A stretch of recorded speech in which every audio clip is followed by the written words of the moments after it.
If you're not an art lover, possibly the name Bill Henson is something you associate not necessarily with art, but controversy. In 2008, police raided an exhibition of Henson's images of naked children, and it turned into a massive political debate about the use of children in art and freedom of expression. Now Bill Henson's back with a new exhibition opening this week. As Virginia Trioli reports, he remains defiant in defence of his work, and one of his former models is also speaking out about the importance of artistic freedom.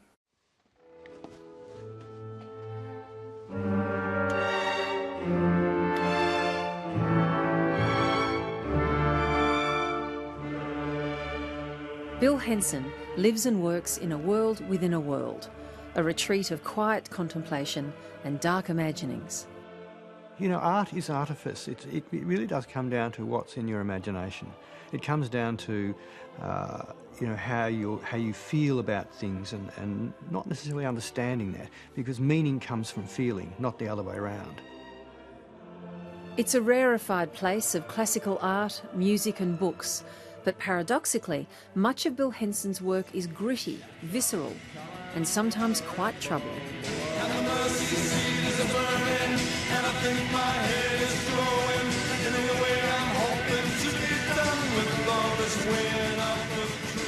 When a work's beautiful, I think it's almost as though it is a force for good, because it's life-affirming.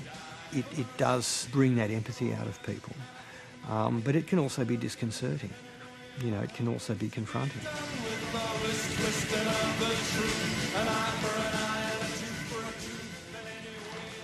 So this is where all the drama happens, Bill? Well, it's really quite calm. Henson's work is collected around the world.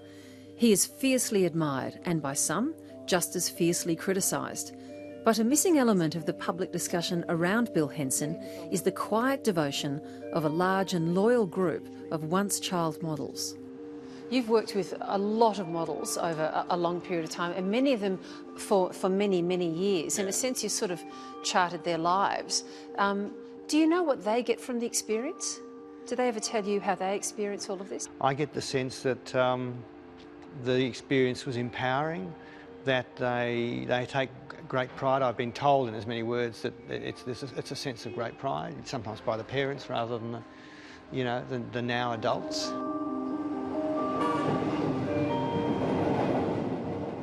Henson is unconcerned with reality.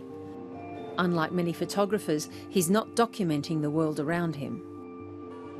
Photography is the most profoundly contradictory of mediums to my mind, because you have to hang on to that veracity, that dumb literalness, and yet I often say it's what goes missing in the shadows that animates the speculative capacity.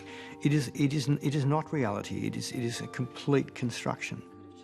But the artifice of his constructed worlds still didn't protect him from one of this country's most bitter art controversies, the police raid on his 2008 exhibition at Sydney's Rosalind Oxley Gallery. The items seized 20 photos of a naked 13-year-old girl by high-profile artist Bill Henson. It's likely that we will proceed to prosecution. I find them absolutely revolting. Kids deserve to have the innocence of their childhood protected. Freedom is a very precious thing, and before we have policemen tramping through art galleries, tramping through libraries, we've got to think. Freedom is what makes this country great. No charges were laid, and Henson remains unapologetic. The experience only strengthened and sharpened previously held convictions. Nothing else changed at all, because I, for better or worse, believe in the pictures. I have a good relationship with the people that I've worked with over decades, and I've seen nothing to sort of make me change my mind. Did you then, or do you now, understand the discomfort that some people feel at some of those works? Oh, of course, but it's not something I'm thinking about when I'm working. I think the only way pictures become great is through empathy, and you must be sensitive to what's going on around you. And it's one of the interesting things about going through 2008 is you learn that it's very important not to harden up, not to develop a tough exterior. That's one of the lessons that comes out of it, because of course, you're likely to be less sensitive to the beauty and complexity of the world around you if you do that. So these are all the images that you're going to be using in the catalogue for the National Gallery of Victoria.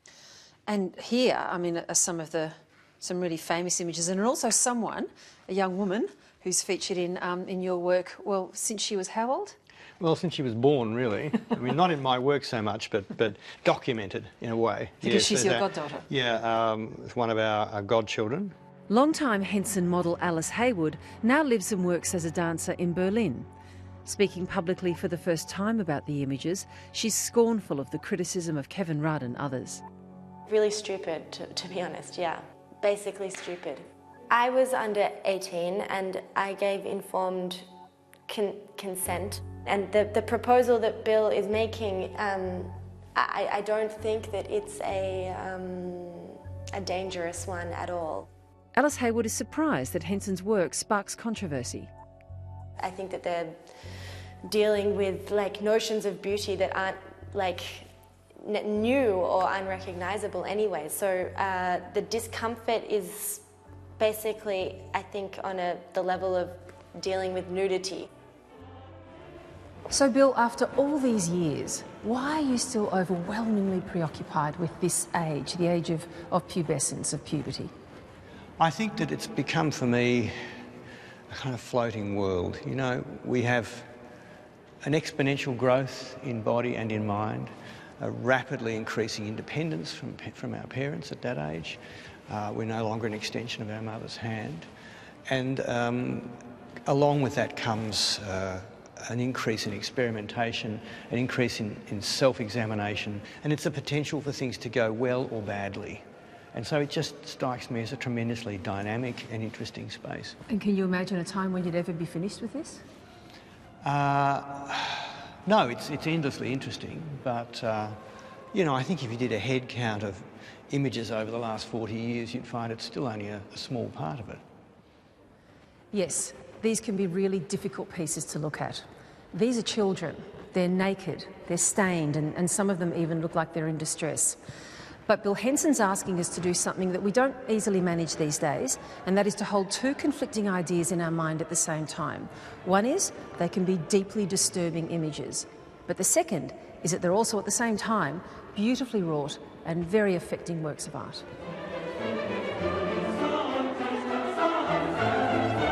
Gets down to this thing, you know, and you hear this, what I call cartoon rhetoric, you know, you're with us, you're against us, good versus evil, it's got to be right or wrong. And that is not the way life is.